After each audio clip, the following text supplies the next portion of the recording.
Hola, buenas tardes. Julio, me han dicho que tienes pesadillas después de todo lo vivido. Tremendas. Por ejemplo, esta semana pasada, que hizo tanto calor, pues pensaba que estaba allí preso. Me levantaba con unas convulsiones tremendas, a medianoche no podía ni respirar, porque pensaba que estaba otra vez preso allí.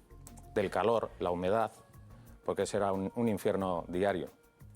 Todas las noches era un calor tremendo, una humedad tremenda, oías de todo, gente que mataban, asesinaban, violaban. Era impresionante. Eso durante día tras día, durante 11 meses. 11 meses en una cárcel en Palmasola. Sí. Y marca, te deja secuelas. Mucho, muchísimas. ¿Qué es lo peor que recuerdas, no sé, de algo que estamos llamando cárcel? ¿Tú definirías a cárcel donde estuviste? No, porque allí no había ni médicos, ni había policías, no había nada. Abren una reja, te meten dentro y que pase lo que Dios quiera contigo. ¿Recuerdas cuando entraste a aquella cárcel? Sí. Fue como pasar del infierno al cielo, o sea, al revés. Perdona cielo. por los nervios, pero No te preocupes. me acuerdo de todo eso y fue del cielo al infierno directamente. Es difícil recordar además eso. Dificilísimo. Es pasar de una sociedad organizada, limpia, respetuosa, porque te das cuenta que hay aquí mucho más respeto y seguridad de lo que creemos, a lo peor que pueda existir. Julio, y tú tuviste que pasar 11 meses allí, en unas Sí. condiciones que ni nos podemos imaginar. ¿Dónde dormías? Pues yo cuando entré, primero te amenazan que si no das dinero te van a dar una paliza tremenda para conseguir dormir. Eso le llaman derecho derecho a piso, que es dormir en el suelo. ¿Tenías que pagar? Sí, eso cuando entras, a cualquier preso que entre. Y eso no me pude negar porque había gente que incluso había pues una especie como de latas gigantes de agua y si se negaban los metían dentro, les daban descargas eléctricas. ¿Pero eso quién lo hacía? ¿Quién controla la cárcel allí? Los mismos del penal. ¿Presos? Los mismos presos. Entras allí y te das cuenta de que allí todo funciona a base de pagar. Sí. Bueno, había dos sectores. A mí, por desgracia, me tocó en el peor sector de todos, al principio. Gracias a Dios, al de 3 días me pasaron a la zona donde ya estuve los 11 meses. Pero Ese primer sector, lo primero que te intentan es robar, atracar, asesinar, violar. Y si eres extranjero, aún más. Si eres extranjero, más. Aún más todavía. Porque te ven como si fueses un cheque al portador. Oye, Julio, ¿pero eso qué quiere decir? ¿Que esto no estaba controlado por las autoridades? ¿La policía no controla eso? No, la policía está fuera. Hay unas casetas con francotiradores fuera del penal, alrededor del muro, y dentro es como si fuesen unas favelas, aún muchísimo peor, llena de basura, llena de insectos, de cucarachas de este tamaño que no he visto yo en mi vida. Los primeros días yo no podía ni dormir del ruido solo de las cucarachas. La gente se ponía tapones en los oídos para que no se le metiesen cucarachas en los oídos al dormir. Y tú tenías que vivir allí, en esas condiciones. ¿Qué comías? ¿Te daban la comida? No, según entré, sí, te llevan una comida, que eran unas cazuelas, que entraban abiertas, que no sabes ni la comida que había dentro. Y el segundo día ya no podía ni aguantar las diarreas que tenía. Eran tremendas. No podía, claro, el agua era eso infame. Dentro, en las zonas donde podías beber agua, había hongos en las duchas hasta esta altura, que yo me iba matando los hongos con ácido de baterías. Julio, ¿te pegaron? No, tuve la gran suerte de que no. Dentro del penal no. Dentro del penal no. Tuve mucha suerte. Yo en mi vida me he pegado con nadie. Soy una persona muy pacífica, en mi vida. Pero cuando entré me dijo una persona, mira, a la zona que vas hay un chico que como eres español, te va a decir que tienes que colaborar con el penal. Y llevaba solo $200 encima, me acuerdo, porque los llevaba escondidos. En el forro interior de un pantalón. Y se los di a él y le dije, dime quién es. Y fui a por él directamente. Julio, es una jungla aquello. Sí. Búscate la vida y Sí, consigues sí. sobrevivir, ¿no? Sí, Porque sí, la sí. gente moría. Me Sí, hablabas sí, de sí. violaciones. Asesinatos. Allí había a la noche, a vez en cuando, yo oí 2 veces, una de ellas le llamaban el pasillo de la muerte, ponían 25 chicos a un lado, 25 al otro, con bates de béisbol y palos, y le decían pasa, y si llegas al fondo te libras de lo que has hecho contra los que dirigen la cárcel. Pero a ver, hablas de los que dirigen la cárcel y me dices que la policía no controla. ¿Lo dirigen los propios reclusos? Los propios reclusos, sí. ¿Presos que hay allí? Presos que hay allí. Vamos a ver, antes hablábamos de la comida que te provocó fuertes diarreas, Sí. la salud de los presos. ¿Hay algún médico que No, controle la allí no hay salud? médicos. No hay médicos. No hay médicos. Lo único que puedes hacer es, pues si adquieres alguna enfermedad de las miles que hay allí, porque hay brotes de todo. ¿Qué tipo de enfermedades se puede encontrar? Bueno, de hecho, tú estuviste afectado por una enfermedad grave. Por el dengue. Y fiebres amarillas cogí también. ¿Y cómo sobreviviste? Porque el dengue... Pues con el dengue, encima hay varios tipos de dengue que yo no sabía, y el más fuerte que existe es el que cogí encima. Y el segundo día yo había adelgazado ya 18 kilos. Los temblores eran tremendos, una fiebre... Me acuerdo yo que de las pocas cosas que pude guardar era un tisot que llevaba brújula y termómetro, un reloj. Y me estaba marcando en ese momento, no se me olvidará nunca, 42 grados de fiebre. Me intentaba poner de pies y me caía. Y gracias a Dios que dentro de la cárcel pude tener un teléfono móvil. Lo siento que te lo cuente así, pero me estoy poniendo nerviosísimo de contarlo. Tranquilo, me estoy poniendo hasta yo. Y hablé con una amiga de mi hermana que trabaja en la Tecnon en Barcelona y me dijo, ¿qué síntomas tienes, Julio? No podía ni hablar, me pasa esto. Dice, pues en 24 horas o 48 máximo, si no te metes estos fármacos con un suero vitaminado, vas a morir. Entonces hice todo lo posible, porque mi madre me mandase dinero a través del padre de un chico que estaba preso y me metieron toda la medicación. Y yo mismo, con un chico que allí me decía que había estudiado un año veterinaria entre los dos y la médico, pues yo mismo me tuve que inyectar en vena el fármaco. Julio, en una situación así, me imagino que el miedo que has tenido que pasar, has pasado mucho miedo. Mucho. Constantemente. Todos los días. Miedo pero a todo.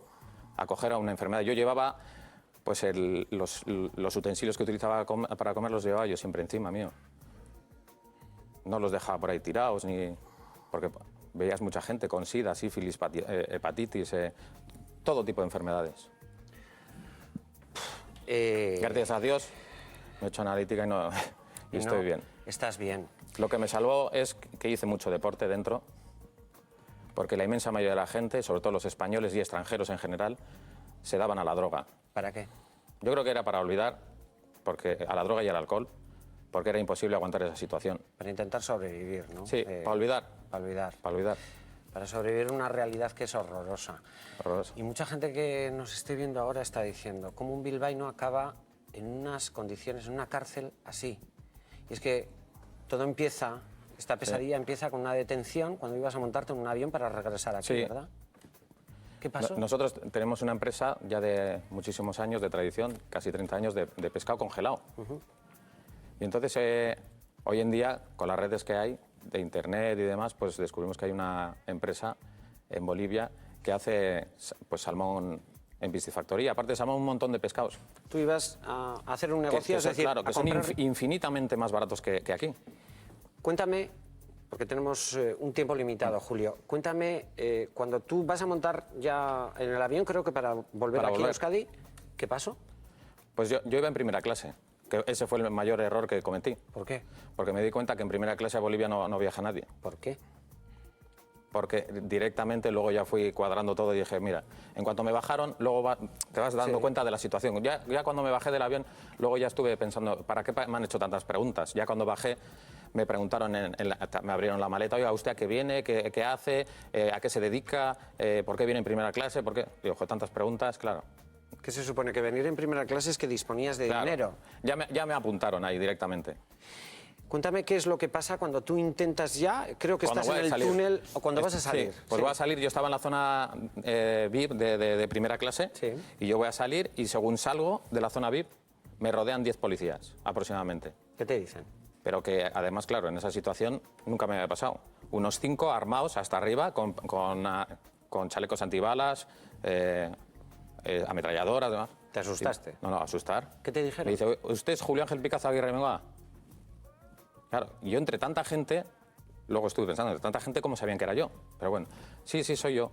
Y dice, tenemos un problema con usted. ¿Y qué problema tienen conmigo? Tenemos un problema con sus maletas y sus enseres.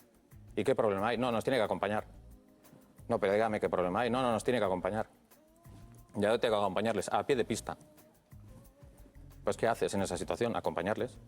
¿Qué pasó? No te queda otra. ¿Qué pasó? Me bajan abajo y me preguntan, que luego me di cuenta, claro, me di cuenta que era ya toda una trampa. Oiga, ¿dónde están sus maletas? Me preguntan. Aquí. Digo, pues yo aquí no las veo. No, que me diga dónde están sus maletas. No, que aquí no están. Y entonces empezaron a sacar maletas del avión. Claro, lo que no sabía yo es que en primera clase las maletas van las primeras. Sí.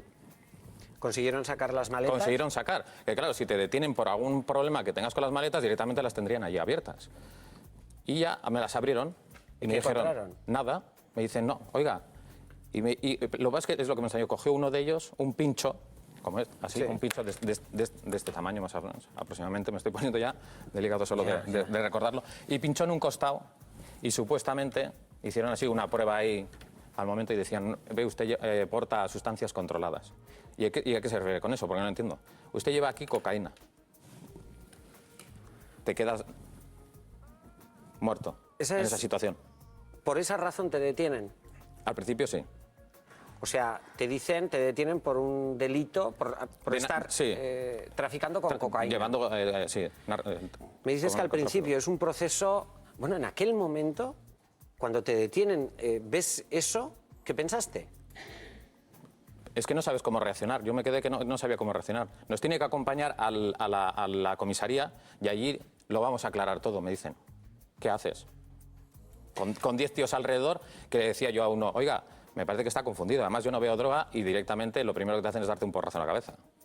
¿Cómo fue el trato en esa detención y posterior traslado a la comisaría? Ahí empezó toda la pesadilla. Me metieron en un vehículo, en un todoterreno, y cuando íbamos hacia la comisaría, encima, para colmo, el que conducía, pues yo veía que iba en mal estado. Yo no sé si es que iba borracho o estaba drogado o qué. Y sufrimos un accidente en el transporte policial donde dimos vuelta de campana. ¿Qué te pasó en ese accidente? En ese momento yo me vi en el aire y de repente, ¡bum!, me desperté en la comisaría sangrando de la cabeza con una conmoción cerebral. ¿Tuviste asistencia sanitaria en aquel Nada, momento? ninguna. No. Es una pesadilla, Julio, pero desgraciadamente tú la has tenido que vivir. ¿Te han ayudado por parte del consulado, No. por parte de la embajada? Nada. El gobierno español, como si no hubiera existido. El cónsul, aún peor. En vez de ayudar, lo único que ha sido entorpecer, incluso haciendo pues, una serie de insinuaciones tremendas al ministerio, que todo tendrá sus repercusiones, pero... Julio, lo bueno, y digo lo bueno, es que tú estás hoy sí. aquí contándolo, porque te podías haber quedado allí. Sí, en cualquier momento, porque incluso, como me decías, en la detención a mí me estuvieron 3 días torturando. Eso fue tremendo, no se me olvidará en la vida. Me embolsaban con una bolsa negra, me cerraban la bolsa y me metían gas, Baygon, unos botes grandes de Baygon, y ya cuando te quieres morir, pero te quieres morir, ¿eh? Piensas que te estás muriendo del ahogo, te quitan la bolsa y me decía, firma aquí, si eres hombre. ¿Qué Si era? no, esto va a seguir hasta ¿Era que no una, firme. una autoinculpación? Sí, una hoja. Me decía, firma si eres hombre y reconoce tu delito. Julio, lo dicho, saliste de allí. Sí. Es largo el proceso, pero ¿conseguiste salir? ¿Por qué? Porque, gracias a Dios, la fiscal, que a mí me imputó primero tráfico de cocaína, que luego cambió y me dijo que había ido a robar un vehículo, la acusación al final fue el robo de un vehículo, en vez de cocaína, porque no había pruebas. Fuimos demostrando poco a poco. Pues la fiscal lo único que me decía, oiga, yo ya sé que usted no ha venido nunca aquí a delinquir, no ha venido usted nunca a traficar, y usted no es ningún narcotraficante, ningún delincuente. Lo único que le va a salvar de aquí es darme $100.000 para mí y $100.000 para la juez. Me estás diciendo que la fiscal... Por teléfono. Consiguió mi número de teléfono, que yo conseguí un teléfono dentro A de la eso se cárcel. le llama extorsión, ¿no? Sí, secuestro y extorsión. ¿Qué pasó con esa fiscal? Ahora está presa. Julio, esto que alguien puede pensar que es un argumento de una película de terror, esto es lo que tú has vivido en Bolivia. Sí. Yo te voy a pedir que estés aquí porque vamos a hablar de ello, pero lo que te digo, Zorionak, porque has pasado por una situación en la que, podías haber perdido fácilmente la vida. Y varias veces, además. Solo salir, tuve que salir hasta por la jungla jugándome la vida, bueno, porque el consulado no me facilitó mi documentación. Y claro, tenía que salir del país como fuese. Julio, de esto se sale, y me estoy refiriendo, ¿tú te has recuperado? Bueno, me dice el psiquiatra que estoy mejor. He estado yendo una temporada al psiquiatra, ahora he dejado de ir, pero tengo unos dolores de cuello tremendos, también me dicen que es tema neurológico, también debe ser también por el accidente del transporte policial. Bueno, es todo un cúmulo de cosas que muchas veces pues, te encuentras en una situación... Hace poco me paró la Ertzaintza en un control rutinario de documentación y cuando oí documentación casi me muero. Solo recordar de repente todo. O sea que todavía es difícil superar. Sí. Superar todo eso. Sí, sí, sí. ¿Sigues teniendo miedo? No, miedo no, pero pesadillas y temor y miedo a las personas, sí. Porque quien menos te esperas y quien crees que te va a ayudar, porque un propio compatriota como un cónsul que te pueda ayudar, lo único que te pueda es entorpecer y negar ayuda en todo momento, médica, jurídica, económica, te deja allí tirado durante 11 meses, pues... Julio, ¿y tu familia lo habrá pasado muy mal? Muy mal. Muy mal. Mi madre tiró para adelante con el negocio para que no se parase como podía. Mi hermano me ayudaba también mucho trabajando y mandando dinero, porque a todo esto, pues la extorsión, hasta que se demostró todo, pues el gasto fue terrible. Casi 40 y tantos mil euros que estuvieron mandando.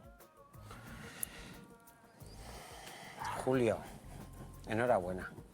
Zorionak, benetan.